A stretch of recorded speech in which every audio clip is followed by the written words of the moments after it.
नमस्कार, आदाब। हमारे डिजिटल प्लेटफॉर्म पर आपका स्वागत है। रूस के राष्ट्रपति व्लादिमीर पुतिन ने एक बार फिर दुनिया का ध्यान अपनी ओर खींच लिया है। इस बार वो समंदर में अपने जंगी जहाजों और विमानों के साथ एक बड़ा तमाशा कर रहे हैं, जिसे नाम दिया गया है जुलाई तूफान। जी हां, 23 जुलाई से शुरू हुआ ये युद्धाभ्यास 27 जुलाई तक चलेगा और इसने अमेरिका, नेटो और यूक्रेन को सोच में डाल दिया है। आखिर पुतिन ऐसा क्यों कर रहे हैं? क्या वो सिर्फ अपनी ताकत दिखा रहे हैं या फिर कुछ बड़ा प्लान है उनके दिमाग में? रूस ने 23 जुलाई 2025 को अपने सबसे बड़े नौसैनिक युद्धाभ्यास की शुरुआत की, जिसका नाम है जुलाई स्टॉर्म, यानी जुलाई का तूफान। ये युद्धाभ्यास 4 समुद्रों, प्रशांत महासागर, आर्कटिक सी, बाल्टिक सी और कैस्पियन सी में एक साथ चल रहा है। इसमें रूस की नौसेना के 150 जंगी जहाज, 15,000 सैनिक और 120 विमान शामिल है। इनमें खतरनाक डिस्ट्रॉयर, मिसाइल बोट्स, कॉर्वेट पनडुब्बियां और लंबी दूरी तक परमाणु हमला करने वाले बॉम्बर विमान तक शामिल है। रूस का ये युद्धाभ्यास इतना बड़ा है कि इसे देखकर नेटो और अमेरिका के माथे पर चिंता की लकीरें खिंच गई हैं। लेकिन आखिर पुतिन ऐसा क्यों कर रहे हैं? क्या वो बस अपनी ताकत दिखाना चाहते हैं या फिर उनके इरादे कुछ और है? पुतिन के ये जो जुलाई तूफान कोई साधारण सैन्य अभ्यास नहीं माना जा रहा है। रूस का कहना है कि इस युद्धाभ्यास का मकसद है अपनी फौज को तेजी से तैनात करना, पनडुब्बी रोधी ऑपरेशंस करना, अपने तटों की सुरक्षा करना और शिपिंग लेन की हिफाजत करना। लेकिन ये तो बस ऊपरी बातें हैं। असल में पुतिन का मकसद है पावर प्रोजेक्शन, यानी अपनी ताकत का ऐसा प्रदर्शन करना जिससे उनके दुश्मन डर जाए। रूस की नौसेना दुनिया की तीसरी सबसे बड़ी नौसेना है, जिसमें 300 जंगी जहाज और 60 पनडुब्बियां शामिल है। भले ही अमेरिका और चीन के पास ज्यादा जहाज हों, लेकिन रूस की मिसाइल क्रूजर और पनडुब्बियां इतनी खतरनाक हैं कि वो किसी भी देश को चुनौती दे सकती हैं। इस युद्धाभ्यास में रूस ने अपने सबसे घातक हथियारों को शामिल किया है। मिसाल के तौर पर अगर बात की जाए तो एडमिरल ट्रिब्यूट्स एक एंटी सबमरीन शिप है जो दुश्मन की पनडुब्बियों को समुद्र की गहराई में दफन कर सकता है। फिर है Tu-95 बॉम्बर विमान जो हजारों किलोमीटर तक परमाणु हमला कर सकता है।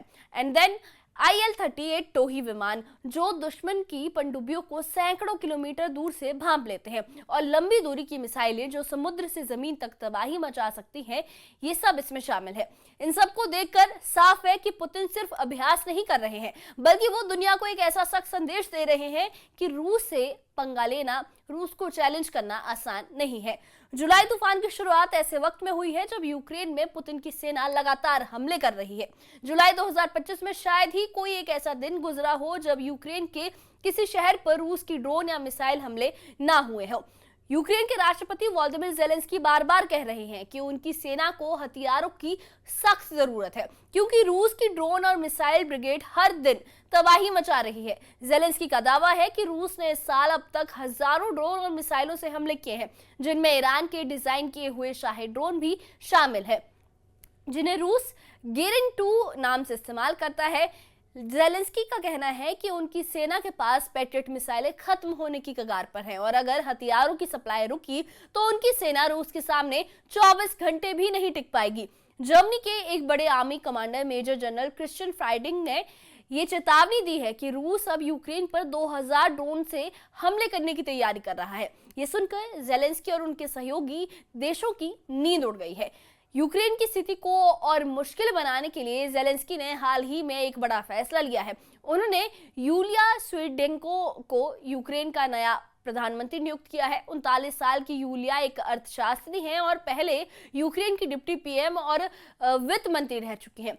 ज़ेलेंस्की ने यूलिया को इसलिए चुना क्योंकि वो उनके करीबी हैं और इस साल उन्होंने अमेरिकी राष्ट्रपति डोनाल्ड ट्रंप के साथ एक अहम खनिज डील में बड़ी अहम भूमिका निभाई थी। ज़ेलेंस्की का मकसद साफ है कि वो चाहते हैं कि यूलिया यूक्रेन की अर्थव्यवस्था को मजबूत करें और हथियारों के उत्पादन को बढ़ाएं। ज़ेलेंस्की ने यह भी कहा है कि वो चाहते हैं कि अगले 6 महीनों में यूक्रेन में कम से कम 50% हथियार अपने देश में बनाए जाएं। अभी यूक्रेन की सेना में इस्तेमाल होने वाले 40% हथियार देश में बन रहे हैं और ज़ेलेंस्की इसे और ज्यादा बढ़ाना चाहते हैं। लेकिन सवाल ये है कि क्या यूलिया इस भारी जिम्मेदारी को निभा पाएंगी जब रूस की सेना हर दिन नए हमले कर रही है।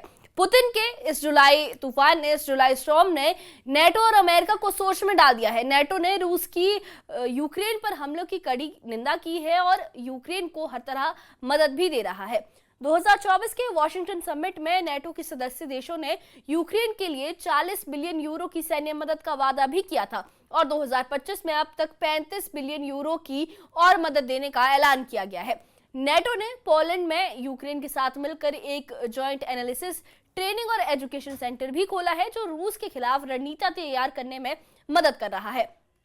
लेकिन पुतिन के इस युद्धाभ्यास को देखकर नेटो के देशों में चिंता जरूर बढ़ गई है।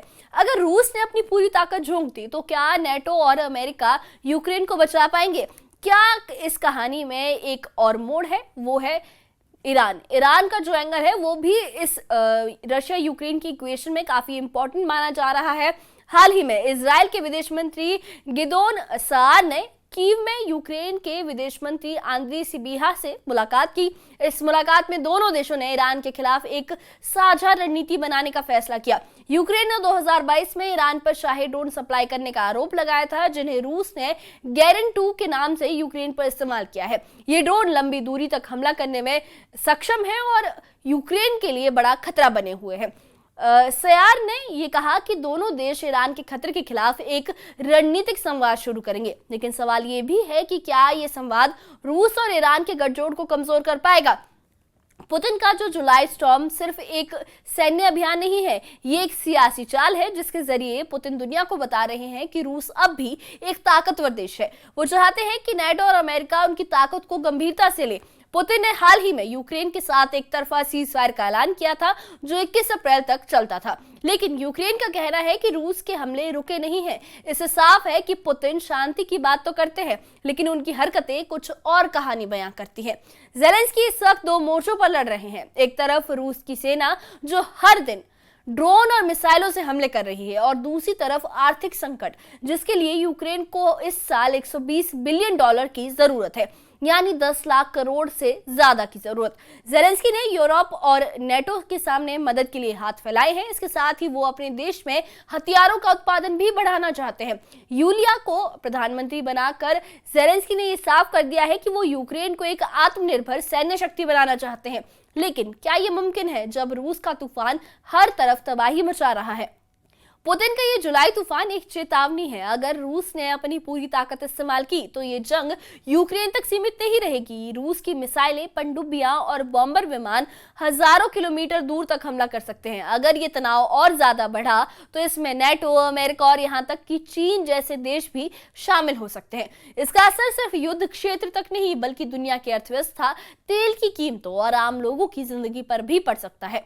ज़ेलेंस्की ने बार बार कहा है कि वो शांति चाहते हैं, लेकिन पुतिन के ताजा रुख को देखकर लगता है कि वो अभी जंग के मूड में है।